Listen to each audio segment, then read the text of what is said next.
Hey guys, it's Ashley from Shorter Shenanigans in Second, and really quickly, I just wanted to share with you where the idea for these genre on a ring cards came from. In my school, our second grade team switches kids for reading class for part of the reading block. So I do some whole group stuff with my homeroom kids, and then we switch for part of the reading block. And the top tier kiddos comes to me, the most intensive learners goes to one of the other teachers, and then kind of the middle of the road kiddos goes to my third teammate. So with that being said, I do a lot of whole group instruction on genre, particularly at the beginning of the week. We do have a reading series. We use Reading Wonders. At the beginning of the week, I really focus a lot on genre, what the genre is, what does that look like. We keep a text list of the genre, which we'll see a little bit more in this blog post as well. But what I was realizing is that I was putting a lot into what I was teaching in homeroom for my genre, in my genre lessons, and we had interactive notebook pages, which again, you'll see in this post a little bit more. We had interactive notebook pages. My kiddos had anchor charts in their interactive notebooks that match the anchor charts on my reading focus wall. And I realized then when we switched kids and I no longer had my homeroom kids, a lot of my reading kids were having a hard time with genre. So we don't have interactive notebooks in our differentiated groups just because we only had one notebook for us to use in our homeroom, which is what we had decided as a team.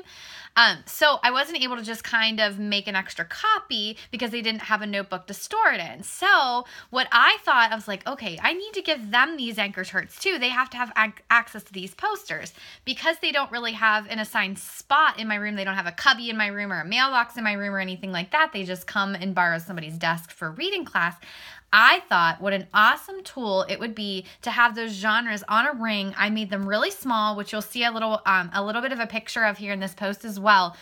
They're a little bit smaller. I put them on a ring. They're laminated with my lamination, so it's nice and thick. They're indestructible. They're on the binder rings, and so they now have every one of the genre posters that we will use in my classroom in reading class this year with our reading series and more, which is really cool because I get to kind of challenge them and kind of make them think beyond what the Wonders' expectations are, which is fantastic. They now have the genre posters in their hand. And I ended up making these genre on a ring cards for my homeroom kids too. And I just think this will be an awesome tool, an awesome reference to be able to have all year long, to refer to review, maybe add to. Maybe you start with an empty ring, and as you teach those genres, you add the cards to the ring.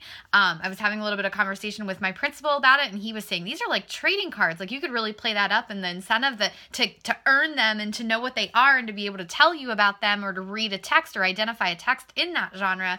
I just really think the excitement level will be high for the kids to practice the genre in this way and to have that tool and that reference always, not just when it's up on the focus wall for that particular week when we're studying that genre. So like I said, I just wanted to share with you real quick about where the idea came from. So in this post, you're going to see all about my genre posters themselves, how I use them, what they look like, where you can find them. But I also this week, with a new idea, ended up shrinking them down four per page. And I actually did them double-sided, which ends up, if you print the entire pack, it ends up 2.5 pieces of paper per kid, which really isn't bad. I did them in color, but you can also do them in the black and white version, which is also available in my genre pack, to save ink and just put them on colored cardstock or colored paper and laminate them that way. So I just wanted to let you know where the inspiration came from. I hope you love my genre posters. I hope your kiddos love them too. And I would love you to share a picture of you using my genre posters in your classroom, whether you're putting them on the ring or if you're using them on your focus wall, or using them in your kiddos' interactive notebooks. Thanks so much for listening. If you have any questions, as always, you can leave me a comment on this blog post below, or you can send me an email at shortershenanigansinsecond@gmail.com. Thanks so much for reading and listening, and I will talk to you guys soon. Bye.